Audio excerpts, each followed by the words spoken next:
ഏവർക്കും ക്രിസ്തുയേശുവിൽ സ്നേഹവന്ദനം. വിശുദ്ധ മർക്കോസ് എഴുതിയ സുവിശേഷം 16-ാം അധ്യായം 1 മുതൽ 8 വരെയുള്ള വാക്യങ്ങളെ അടിസ്ഥാനമാക്കിയാണ് ഇന്നത്തെ പ്രഭാത ചിന്തകൾ പങ്കുവയ്ക്കുന്നത്. മർക്കോസ് 16:1 മുതൽ 8 വരെ. ശബത്ത് കഴിഞ്ഞ ശേഷം മഗ്ദലക്കാരത്തിയായ മറിയയും യാക്കോബിന്റെ അമ്മ മറിയയും ശലോമോയും ചെന്ന് അവനെ പൂശേണ്ടതിന് സുഗന്ധദ്രവ്യം വാങ്ങി. ആഴ്ചവട്ടത്തിന്റെ 1-ാം നാൾ അതികാലത്ത് സൂര്യൻ ഉദിച്ചപ്പോൾ അവൻ കല്ലറയ്ക്കൽ ചെന്നു. കല്ലറയുടെ വാതിൽക്കൽ നിന്ന് നമുക്ക് വേണ്ടി ആർ കല്ല് ഉരുട്ടിക്കളയും എന്ന് തമ്മിൽ പറഞ്ഞു. അവർ നോക്കിയാറെ കല്ല് ഉരുട്ടിക്കളഞ്ഞതായി കണ്ടു.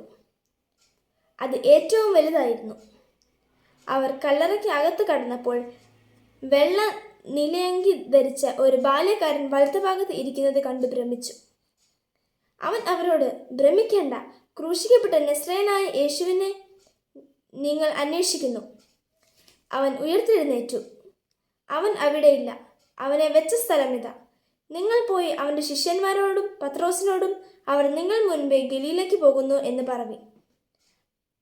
അവൻ നിങ്ങളോട് പറഞ്ഞതുപോലെ അവിടെ അവനെ കാണാം എന്ന് പറവീൻ എന്ന് പറഞ്ഞു. അവർക്ക് വിറയലും ഭ്രമവും പിടിച്ച് അവർ കല്ലറ വിട്ട് ഓടിപ്പോയി. അവർ ഭയപ്പെടുത്തുകയാൽ ആരോടും ഒന്നും പറഞ്ഞില്ല.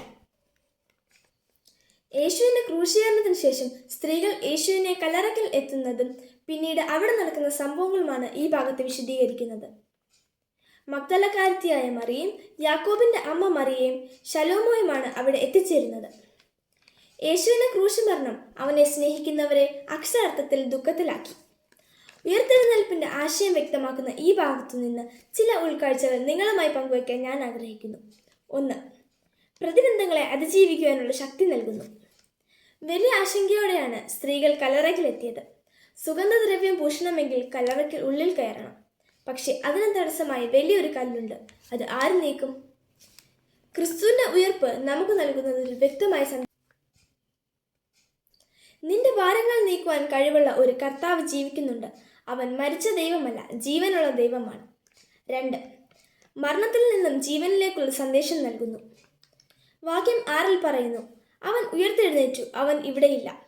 വിശുദ്ധ ലൂക്കോസ് എഴുതിയ സുവിശേഷം 24-ാം അധ്യായം 5-ാം വാക്യത്തിൽ ഇങ്ങനെ പറയുന്നു, നിങ്ങൾ ജീവനുള്ളവനെ മരിച്ചവരുടെ ഇടയിൽ അന്വേഷിക്കുന്നത് എന്ത്?